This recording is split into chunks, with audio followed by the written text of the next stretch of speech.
When we think of the richest men today, we often picture names like Jeff Bezos or Elon Musk, giants of the tech industry. But what if I told you that the richest businessman of all time amassed his fortune over 100 years ago, before computers, the internet, or even modern electricity? That man was John D. Rockefeller, and his empire wasn't built on technology, but oil. How did a modest man from upstate New York create an oil monopoly so vast that even after more than a century, no one has surpassed his wealth? And how did he turn a series of smart decisions, ruthless tactics, and foresight into a fortune that would make today's billionaires blush? Let's find out.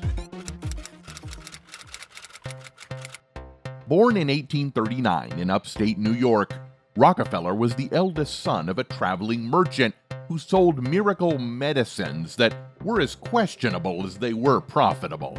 His father's lifestyle was anything but stable, often leaving home for weeks and having children with multiple women. Despite this chaotic upbringing, John learned the art of negotiation and frugality from an early age, skills that would later prove invaluable.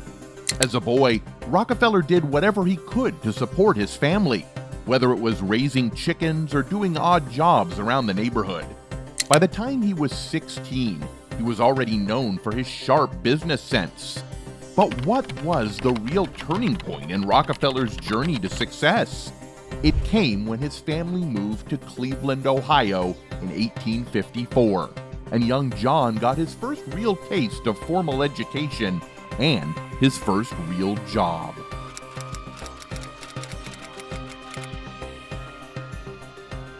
At the age of 16, Rockefeller started working for a produce shipping company.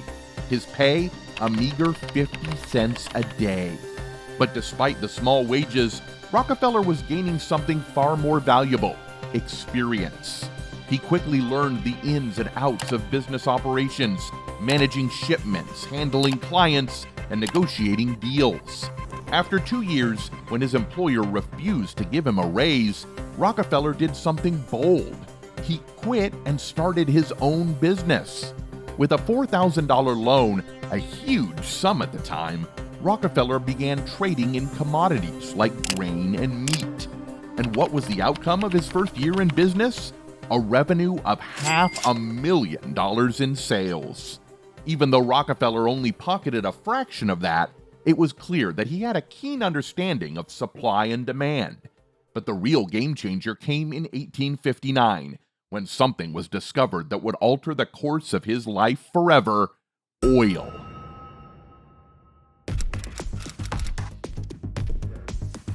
Just a few hundred miles east of Cleveland, the first major American oil well was drilled in Pennsylvania. Oil, however, wasn't the billion-dollar commodity we think of today. Back then, it was mostly refined into kerosene for lighting lamps, as gasoline for cars had yet to become a thing. But Rockefeller, ever the visionary, saw the potential. Rather than getting into the risky business of drilling for oil where fortunes could be won or lost overnight, Rockefeller opted for a more strategic play: refining. He let others handle the messy, unpredictable work of extracting crude oil from the ground, while he focused on turning that raw material into valuable products. By 1870, Rockefeller founded Standard Oil of Ohio. But how did he rise to dominate the industry so swiftly? His strategy was simple but brutal: dominate the industry by any means necessary. He offered to buy out his competitors, and for those who refused, he cut prices so low that they had no choice but to sell or go bankrupt. Over time, he acquired nearly every refinery in Cleveland, leaving only a few untouched. But Rockefeller didn't stop there. He quickly expanded his empire across the entire northeastern United States, buying up refineries and pipelines and creating partnerships with railroads to transport his oil at reduced rates. This gave him an enormous competitive edge, allowing Standard Oil to refine over 90% of America's oil by the 1880s. With Standard Oil Trust firmly established, Rockefeller began flexing his muscles in other ways. He negotiated secret deals with railroad companies to receive rebates, basically discounts, for transporting his oil, which allowed him to undercut competitors even further. While these backdoor agreements infuriated other business owners, they cemented Rockefeller's dominance.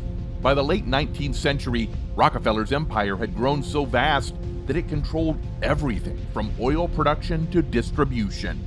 His company owned 20,000 oil wells, 4,000 miles of pipeline, and employed over 100,000 people. Standard Oil had become a behemoth, and Rockefeller, its mastermind, was the richest man in America.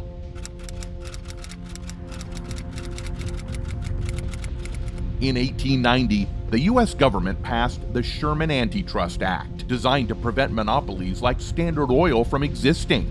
But breaking up Rockefeller's empire wasn't easy.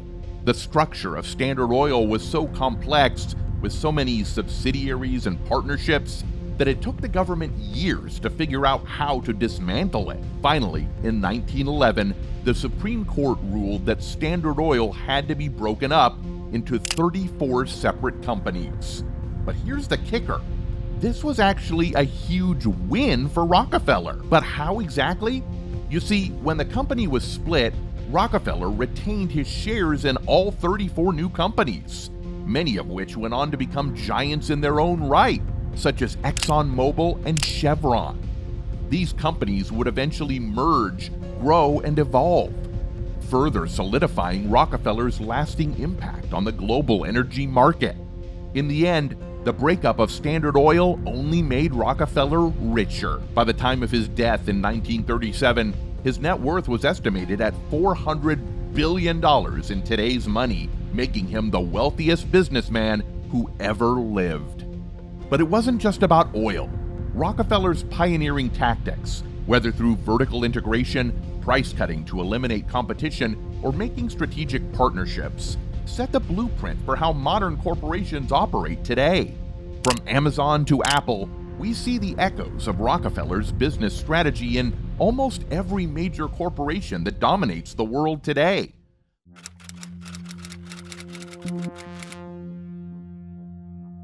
John D. Rockefeller's empire reshaped the American economy and set the stage for the modern business landscape. His aggressive tactics and strategic vision created a company so powerful that it forced the government to rethink how businesses should be regulated. Even though Standard Oil no longer exists, Rockefeller's legacy lives on in the companies that descended from it and in the practices he pioneered. By owning everything, from the oil wells to the refineries and even the pipelines, Rockefeller minimized costs and maximized efficiency, and his playbook has been studied and emulated by business leaders for over a century. But was Rockefeller just a ruthless businessman? Not at all. He was also a pioneer in philanthropy.